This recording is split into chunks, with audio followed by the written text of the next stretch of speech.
بسم اللہ الرحمن الرحیم۔ السلام علیکم ورحمۃ اللہ وبرکاتہ۔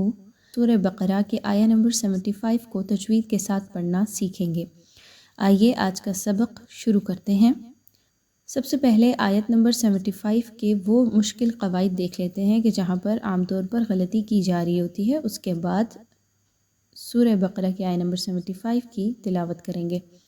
افتطمعون ان یؤمنوا، اس میں دیکھیے تو نون ساکن کے بعد یا کا حرف آ رہا ہے جو کہ حروف ادغام میں سے ہے، یعنی کہ ادغام کے لیٹرز میں سے ہے، یا را میم لام واو نون۔ اگر ان 6 حروف میں سے کوئی ایک نون ساکن یا تنوین کے بعد آ جائے تو ہم نے وہاں پہ سیکھا کہ ادغام کیا جاتا ہے، یعنی ایک حرف کی آواز کو دوسرے حرف کی آواز میں مدغم کیا جاتا ہے، ملایا جاتا ہے۔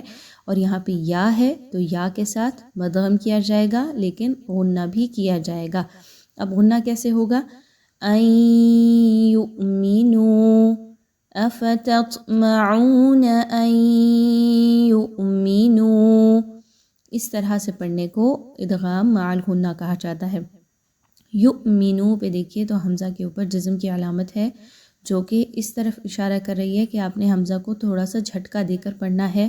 یؤمنو، بہت سے اسٹوڈنٹس یہاں پر کیسے پڑھ رہے ہوتے ہیں؟ این یؤمنو، یؤمنو جھٹکا تو دیتے ہیں لیکن یو کی آواز کو مجہول کر رہے ہوتے ہیں۔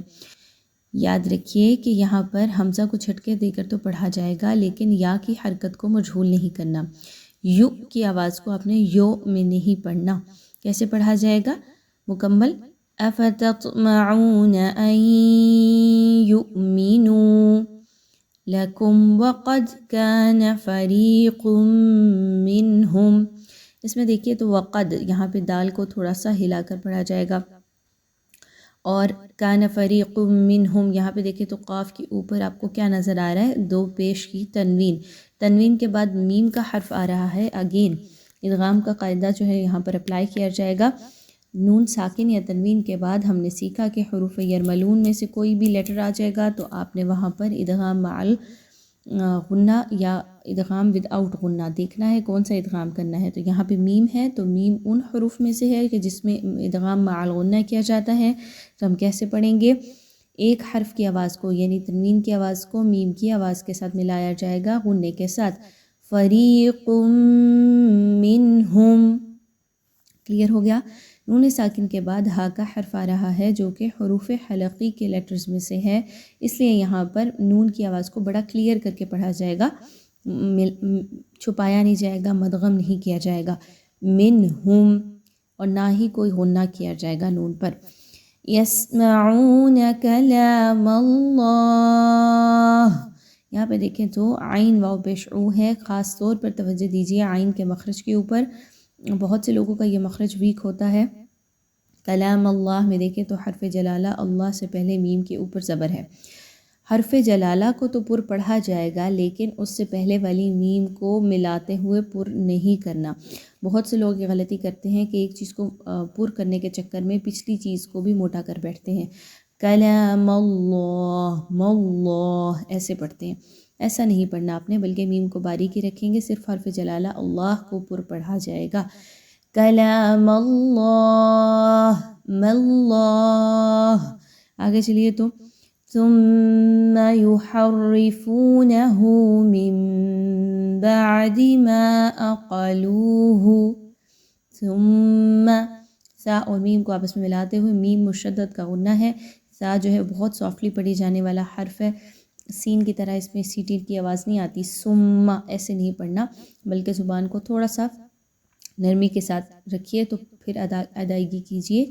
ثم یحرفونہ من بعد، نون ساکن کے بعد با آ گئی تو ہم نے یہ بھی سیکھا کہ نون ساکن یا تنوین کے بعد با کا حرف آ جائے تو وہاں پر اقلاب کیا جاتا ہے، یعنی وہاں پر آپ نے نون کی آواز کی بجائے میم کی آواز نکالنی ہے۔ کیسے؟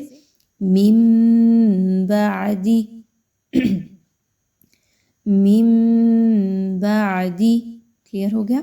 عین کے مخرج پہ خاص توجہ دیجیے۔ عقلوہ، ما عقلوه، اگین عین کا مخرج، وهم يعلمون، میم ساکن کے بعد یا کا حرف آ گیا، یہاں پر اذہان کیا جائے گا، غنہ کسی طرح کا نہیں ہوگا۔ امید ہے آج کا سبق بھی آپ کو واضح ہو گیا ہوگا۔ ایک بار آیہ مبارکہ کی تلاوت کر لیتے ہیں۔